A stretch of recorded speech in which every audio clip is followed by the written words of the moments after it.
मी जेव्हा पाहिजे तेव्हा राजीनामा द्यायला तयार आहे, फक्त नेत्यांचा निरोप यायला हवा, मग विषय संपला. हे वक्तव्य केलंय महायुती सरकारमध्ये मंत्री असलेल्या छगन भुजबळांनी. राज्यात मागील काही दिवसांपासून मराठा विरुद्ध ओबीसी असा संघर्ष पेटलाय. ओबीसी कोट्यातून मराठा समाजाला आरक्षण देण्यास भुजबळांचा विरोध आहे. ओबीसी कोट्यातून मराठा समाजाला आरक्षण दिल्यास ओबीसी समाजावर अन्याय होईल अशी भूमिका घेऊन भुजबळांनी सरकारच्या आणि मराठा समाजाच्या विरोधात आक्रमक भूमिका घ्यायला सुरुवात केली आहे. यामुळे आता महायुती सरकारमधील मराठा नेत्यांनी भुजबळांना विरोध दर्शवण्यास सुरुवात केली आहे. याचमुळे आता महसूल मंत्री राधाकृष्ण विखे पाटील यांनी ओबीसी बाबतची भूमिका मांडायची असेल तर भुजबळांनी मंत्रिपदाचा राजीनामा द्यावा, अन्यथा त्यांच्याबाबत वेगळी भूमिका घेण्याबाबत मुख्यमंत्र्यांनी विचार केला पाहिजे असं वक्तव्य केलंय. थोडक्यात ओबीसी विरुद्ध मराठा वादात वारंवार छगन भुजबळांच्या राजीनाम्याची चर्चा होते आणि भुजबळ देखील काहीशे राजीनामा देण्याच्याच मनस्थितीत असल्याचं चित्र आहे. पण जर खरंच भुजबळांनी राजीनामा दिला तर त्याचा राजकीय परिणाम काय होईल आणि भुजबळांच्या राजीनाम्याचा नेमका कोणाला आणि कसा फायदा होईल पाहूया त्या व्हिडिओच्या माध्यमातून. नमस्कार, मी नम्रता आणि तुम्ही पाहताय बोलबिडू. जर खरंच भुजबळांनी राजीनामा दिला तर याचा फायदा होणारं पहिलं नाव असेल ते म्हणजे स्वतः भुजबळ. भुजबळांना नेमका काय आणि कसा फायदा होईल ते पाहूयात. भुजबळांनी वेळोवेळी समाजासाठी घेतलेल्या भूमिकांमुळे भुजबळांच्या पाठीमागे सध्या मोठ्या प्रमाणात ओबीसी समाज आहे. ओबीसी समाजाच्या पाठिंब्यामुळेच भुजबळांना राजकारणात रिलेव्हंट राहण्यासाठी सध्या कुठल्याही पक्षाची गरज भासत नाही. त्यातच राष्ट्रवादी काँग्रेसची असलेली मराठा नेत्यांचा पक्ष ही इमेज कायमच भुजबळांचं नुकसान करत आली आहे. अशावेळी जर भुजबळांनी राजीनामा दिला तर अर्थात ओबीसी समाज एकनाथ शिंदे, अजित पवार यांसारख्या सर्वच मराठा नेत्यांच्या विरोधात आक्रमक होतील आणि भुजबळांबद्दलची सहानुभूती अजून वाढेल. दुसरा मुद्दा म्हणजे छगन भुजबळ मागील अनेक वर्षांपासून राष्ट्रीय स्तरावर ओबीसी समाजाचं नेतृत्व करण्याच्या प्रयत्नात आहेत. अशावेळी भुजबळांपेक्षा वयाने आणि अनुभवाने ज्युनियर असलेल्या अजित पवारांचं नेतृत्व मान्य करणं, ओबीसींच्या बाजूने भूमिका घेणं भुजबळांसाठी जड जाऊ शकतंय. आताही भुजबळांना ओबीसी समाजासाठी भूमिका घेताना अनेक बंधने येताना दिसत आहेत. मात्र तरीही भुजबळांनी आपल्या नेहमीच्या स्वभावाप्रमाणे अजित पवारांना आणि सरकारला न जुमानता आक्रमक भूमिका घेणं सोडलेलं नाहीये. त्यामुळे जर भुजबळ राजीनामा देऊन पक्षातून बाहेर पडले तर भुजबळांसमोर एकतर स्वतंत्र पक्ष काढून राजकारण करण्याचा किंवा भाजप सारख्या ओबीसी समाजाला डोळ्यासमोर ठेवून राजकारण करणाऱ्या पक्षाच्या सोबत जाऊन राजकारण करण्याचे पर्याय निर्माण होत आहेत. मात्र एक गोष्ट ठामपणे सांगता येते ती म्हणजे भुजबळांनी राजीनामा दिला तर ओबीसी समाजासाठी राजीनामा देणारे नेते म्हणून भुजबळ पुन्हा राजकारणाच्या केंद्रबिंदूवर येतील व त्याचा त्यांना फायदाच अधिक होताना दिसेल.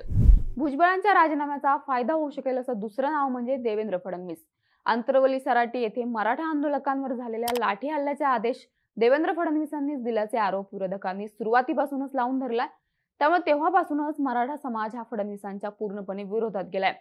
त्यानंतर देखील जेव्हा मनोज जरांगे उपोषणाला बसले होते आणि मराठा समाज आरक्षणाच्या मागणीवरून आक्रमक झाला होता तेव्हा फडणवीसांनी मराठा आरक्षणावर भूमिका घेणं टाळलं होतं. ओबीसी विरुद्ध मराठा संघर्ष पेटलेला असताना फडणवीसांनी ओबीसी व्यासपीठावर जाऊन ओबीसी समाजाच्या बाजूने भूमिका घेतल्याचं पाहायला मिळालं होतं. त्यामुळे मराठा समाज अर्थातच फडणवीसांच्या पर्यायाने भाजपच्या विरोधात गेलाय. मात्र आता भुजबळांना विरोध करण्यात आणि त्यांच्या राजीनाम्याची मागणी करण्यात भाजपचेच नेते अग्रेसर दिसत आहेत.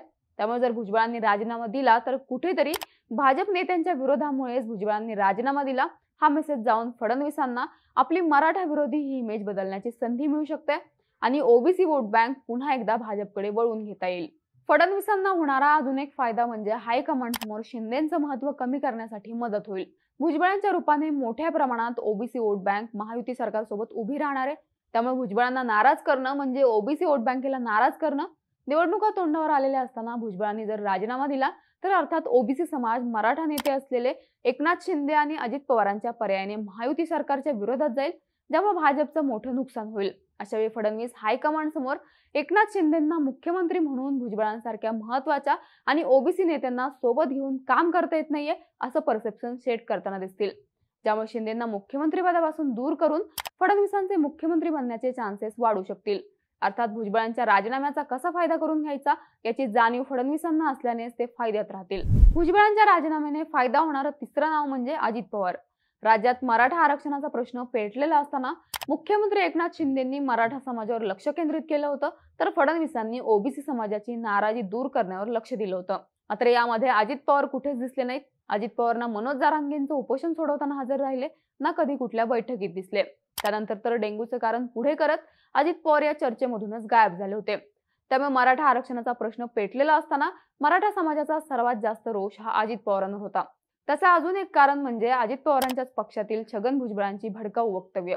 एकीकडे अजित पवार मराठा आरक्षणाच्या बाजूने काहीच भूमिका घेत नसताना दुसरीकडे भुजबळ मात्र स्पष्टपणे मराठा समाजाला विरोध करत होते, ज्यामुळे भुजबळांच्या भूमिकेच्या पाठीमागे अजित पवार असल्याचा मेसेज मराठा समाजात गेला. सध्या भुजबळ घेत असलेल्या भूमिकेमुळे कुठेतरी अजित पवार पुन्हा एकदा बॅकफुटवर जाताना दिसतायत. ते ना भुजबळांना विरोध करू शकतायत ना त्यांना पाठिंबा देऊ शकतायत. त्यामुळे मराठा आणि ओबीसी अशा दोन्ही समाजाचा विरोध पत्करावा लागत असल्याने अजित पवारच अडचणीत आलेले दिसतायत. अशा परिस्थितीत जर भुजबळ स्वतःहून राजीनामा देत असतील तर कुठेतरी अजित पवारांना पुन्हा आपली मराठा विरोधी ही इमेज बदलण्याची संधी मिळते. राजीनामा देऊन भुजबळांनी जर पक्षातून बाहेर पडण्याचा निर्णय घेतला तर अजित पवार स्पष्टपणे मराठा आरक्षणाच्या बाजूने भूमिका घेऊ शकतील. त्यामुळे पुन्हा एकदा विरोधात गेलेली मराठा वोट बँक आपल्याकडे वळवून घेणं अजित पवारांसाठी सोपं जाईल. मात्र त्याच वेळी ओबीसी दुरावण्याची भीती देखील अजित पवारांसमोर उभी राहील. अशा वेळी अजित पवार धनंजय मुंडेंना समोर करत किमान डॅमेज कंट्रोल रोखताना दिसतील. विखे पाटलांनी केलेल्या मागणीनंतर भुजबळांच्या राजीनाम्याची चर्चा सुरू झाली आहे खरी, पण इकडे सरकारमधील नेते भुजबळांच्या राजीनाम्याची मागणी करत असतानाच मुख्यमंत्री शिंदेंनी मात्र कुठेतरी भुजबळांची भूमिकाच आमचीही भूमिका असल्याचं वक्तव्य केलंय. त्यामुळे विखे पाटील किंवा इतर नेत्यांनी भुजबळांच्या राजीनाम्याची मागणी केली असली आणि जरी भुजबळ राजीनामा द्यायला तयार झाले असले तरी मुख्यमंत्री शिंदे भुजबळांचा राजीनामा स्वीकारतील का यावर पुढची गणितं अवलंबून असतील. तुम्हाला काय वाटतं? भुजबळांनी राजीनामा दिलास तर सर्वाधिक फायदा कोणाचा होईल? तुमची मतं कमेंट करून नक्की सांगा आणि यासारख्या व्हिडिओसाठी बोलबिडच्या YouTube चॅनलला सबस्क्राईब करायला विसरू नका.